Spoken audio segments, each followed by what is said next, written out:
you're considering some targeted financial assistance to the tourism industry because international travel obviously unlikely anytime soon.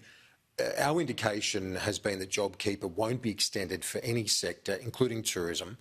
Can you confirm that assistance will be in another form?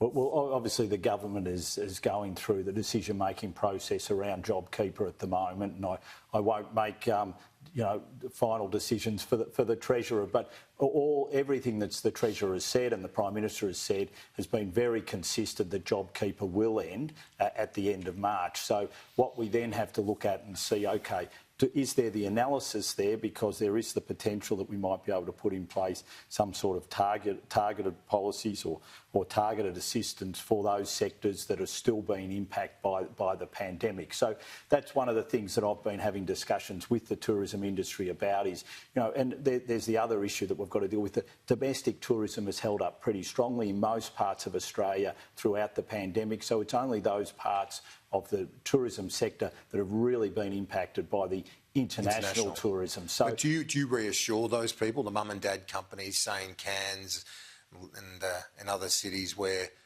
it's not Qantas, it's not a big tourism company, but you won't be just providing financial assistance to the Qantases of the world?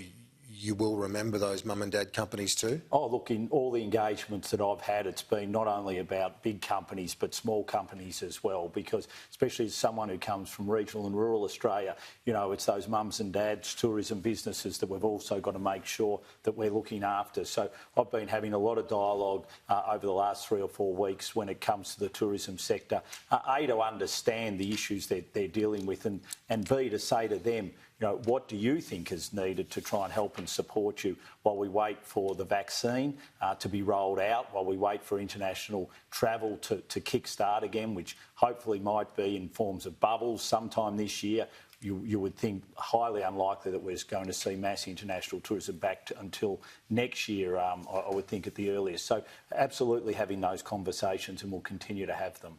Well, as Trade, Investment and Tourism Minister Dan Tehan, you've got a huge job ahead of you.